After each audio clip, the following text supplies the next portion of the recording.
Hey, what's going on, guys? Greg here with RC Driver, and we are going to start building the Traxxas TRX-4 Bronco project. Hopefully you've seen the intro video where I break down what we're going to do in a lot of this video series.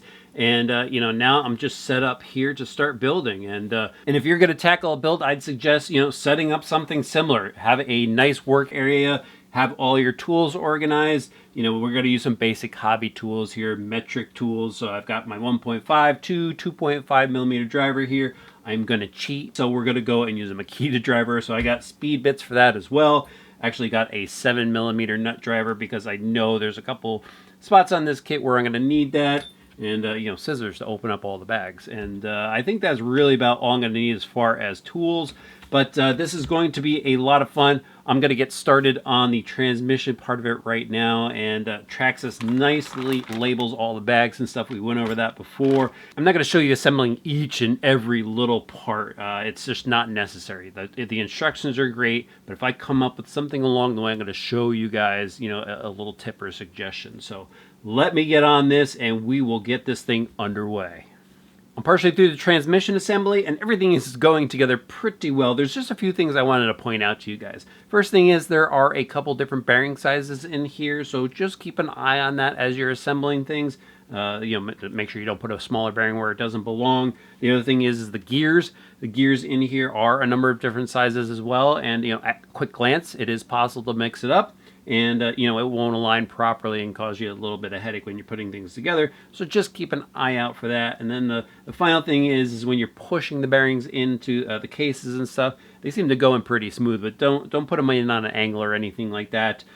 Because, it could kind of mar up the casing if you're a little forceful with it. So just keep an eye on that. It should just drop in pretty smooth. And finally, just put, extra grease on the gears. You want them really well greased so it operates properly. Time to move on to the rest of this transmission. I really like the way it's going together so far.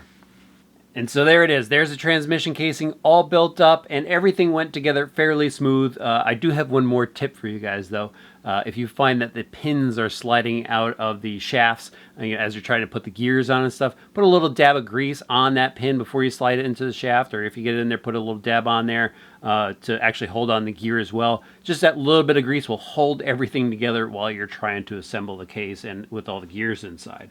All right, with that out of the way, the next tip I want to tell you guys is when you're done assembling the transmission, go wash your hands. Because this next step, you don't want any grease on your fingers that could possibly transfer to your slipper clutch. So I'm going to build the slipper clutch next, and we have to put on these slipper pads. And they are an adhesive back pad, so you got to pull the paper off the back and then stick it to the spur gear. But again, you don't want any grease because you don't want grease on the adhesive, and you don't want it on the pad itself because that could cause some erratic slipping as you are driving. So little tip there, just go wash your hands. And the final tip I have before I go ahead and install everything is there are basically two finishes to a side of a washer. If you look at a washer very closely, washers are stamped.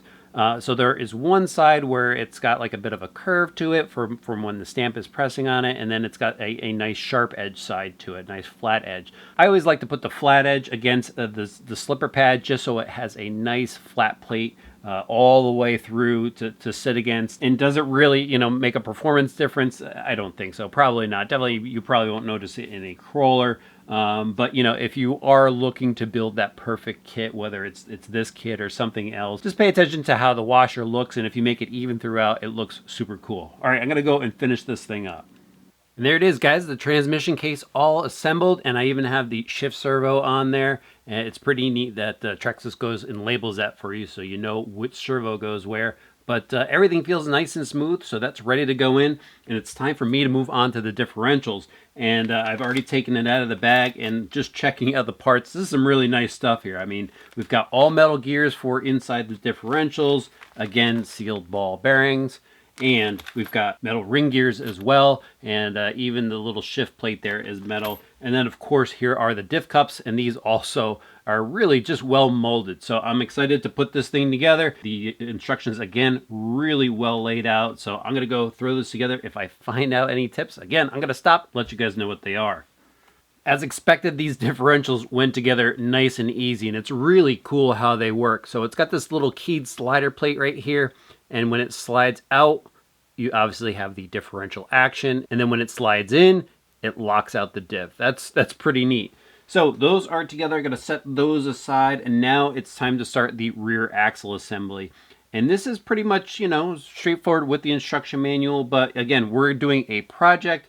And, you know, looking at the instructions, I noticed this is actually where some of the changes are going to start to take place. So as I mentioned in the intro video, we're going to install the long arm lift kit in here, and the shift cables are actually different. So while I'm putting this together, I'm going to have to go to this box and use these shift cables. So what I'm going to do is I'm going to start putting this together. When I get to the point where we have to swap out the shift cables, I'm going to talk to you about this lift kit. So I've got the bevel pinion in there and the differential, and I'm already up to putting that shift cable in. And here is the stock shift cable, but as I mentioned, we're going with the long arm setup here. So now is a great time to take a closer look at what you get in here. And there are a number of parts. So if you're swapping out a ready-to-run kit, you have a lot of work ahead of you. But again, we're going to put this stuff in as we go along. So let me just talk about what we have here. So we have a servo relocation mount. Obviously, because of the new offset of the vehicle, the servo placement has to be shifted. Looks like we've got some silicone shock oil, and then these links. I love the look of these links. They're already pre-assembled, very cool, and they give you extra rod ends depending on the type of length you need out of it, depending on your wheelbase of your kit. So just be aware of that. Looks like we've got some new slider shafts as well, again, you know, to adjust for the length of the vehicle. They do give you a new pinion gear. If I remember correctly, it was a 10-tooth pinion gear, and that is for when you use 2.2 tires, which we're going to do, so that's going to get installed later. Looks like we have some additional hardware and mounts here, some more sliders. This does come with the long shocks on here, so this is pretty cool. Red anodized. They're already assembled. All we have to do is put that oil in that I showed you. Here's some more links already set up. And here they are, the shifter cables. This is what I need because, again, it's going to be a different length because of the new stance of the truck. So we're going to have to swap those out in there. And just so you know, there are instructions in the kit as well. If you're starting with a ready-to-run, you would use this to, you know, help guide you through the assembly of it. So actually, I will take that out because I just want to double check a few things as I go along. So I will go and install this, and I will show you guys what it looks like when it's done. I mean, you know, you're not going to see much of a difference in the cable length, but it is important to swap that out. All right, back to work for me.